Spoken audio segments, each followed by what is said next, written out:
in this community, but this link is fairly weak. And what I'm going to do is look very carefully at the principles that Alexander had in his patterns, and then I want us to look at the principles that we have in the software patterns community today and ask, why do we call our things patterns? Are they following these same principles?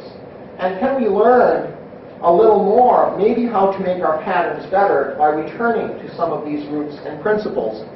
And while maybe we will not go back and read the Dokyo again, maybe we can look at Lean or at Scrum or at some other things and gain some ideas we can bring into the pattern community, the software pattern community.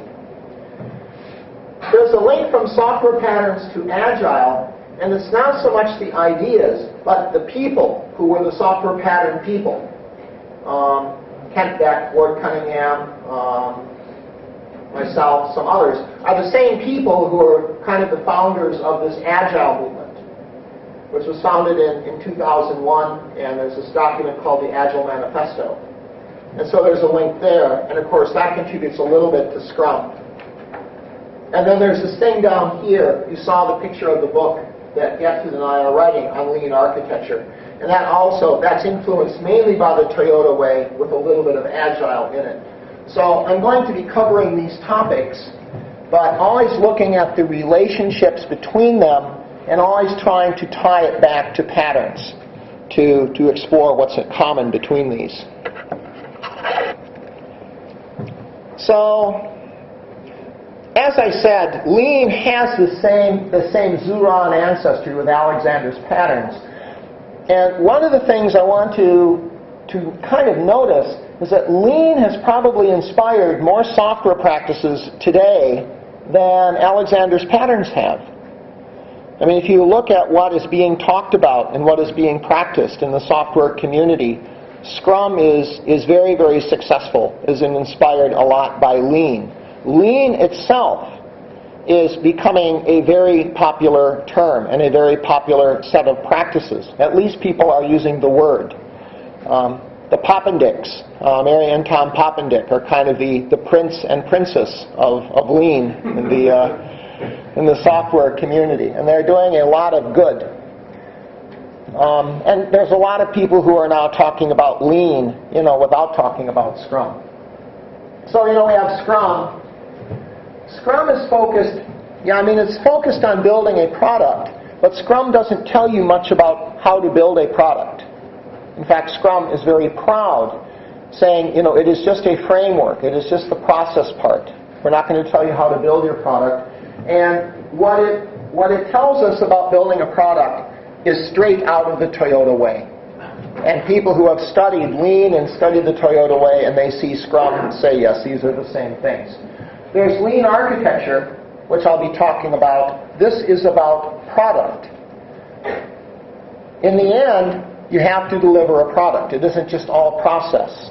So what are the Lean principles that tell us how to build product? Not just the process for building the product. There's some other things that have been influenced by Lean, like Six Sigma. And Six Sigma has been around for a long time.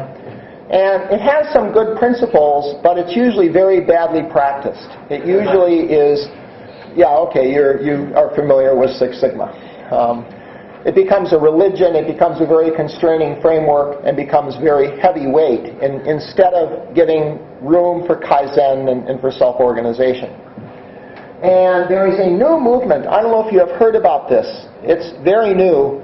This is a movement called Kanban. So this is not just the simple Japanese sense of being a sign, and this isn't the sense of Kanban as it is used in Toyota, but there's a whole movement where they've taken this simple notion of Kanban from Toyota, and you do everything that way. And so it's kind of like creating stovepipes. And you have these stovepipes that you use Kanban technique back and forth. I do not understand why one would want to do this. This seems like a very silly thing. Because it breaks down the one-piece continuous flow that you have in Lean and breaks down communication. So I'm not going to be talking about Six Sigma or Kanban. But I did want to point out that in fact Lean has influenced all of these things. And so there's very, very broad influence from these Japanese roots in the software industry today. I'm going to be talking a lot about values today. Now these are values, I don't know if you would call this a Japanese company or an American company, but this is Toyota USA. So Toyota has been in the U.S. for many, many years now and has plants in Tennessee and North Carolina, and the NUMMI plant is still in California. And Toyota USA has this as its mission statement. These are what Toyota values. So it says, as an American company, we're going to contribute to the economic growth of the community and the United States. That's their number one mission. What's your number one mission of your software company? Is it also to contribute to the economic growth of Japan and of your community? As an independent company, contribute to the stability and well-being of team members. That's the number 2 mission. And finally, the number 3 mission, as a Toyota Group company, contribute to the overall growth of Toyota by adding value to our customers. Jeff Sutherland, who is the inventor of Scrum, often shows this slide when he teaches Scrum courses. These are the values that we try to embrace in the Scrum community. And I wanted to put these up to highlight the fact that Toyota is a value-driven company, and we're going to explore these values and compare them with software values as we go through this talk today. So, what does Alexander value in terms of his view of what patterns are? Well, and we're going to go through these in detail. I just wanted to give a list now. Alexander values community. He feels that the community should be involved in building its houses. It's not that you hire a contractor or an architect. I mean, you do that, but the architect is more a consultant that helps you find your own pattern language. And then the community is responsible for the design of its houses and for coming together.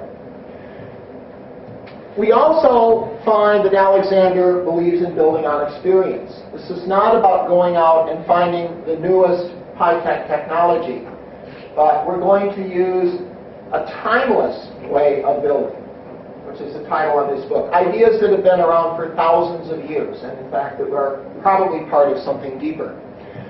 It's about making slow decisions. We build using piecemeal growth. So instead of designing a whole house and building it, we add to the house little by little. We decide how to grow the house as needs arise. As we have a new child, we add a new bedroom. As we grow the house. Patterns are about feeling. Oh, we don't talk much about feeling as professionals, do we?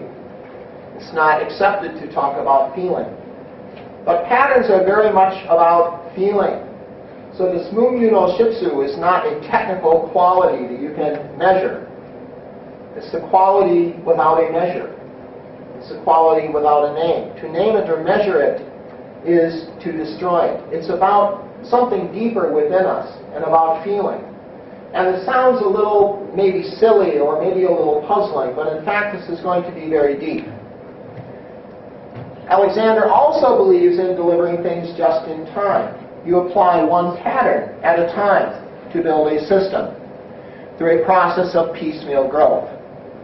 And we'll talk about this piecemeal growth separately. And last, Alexander is very focused on geometry. What is the geometry of a system? What is its form? Architecture, after all, is the form of a system. So this is what the pattern value system is. Now we can also look at the Toyota Way values. Well, what's the Toyota Way about? Well, it's also about investing in the community. We just saw the mission statement of Toyota USA. The number one mission is investing in the community. They have this notion of nemawashi. We'll talk about nemawashi. That's a very deep part of the Toyota Way as well. They also believe in building on experience. I think everyone who is into lean knows that what lean is just in time. I mean, that's kind of the American or European interpretation of lean.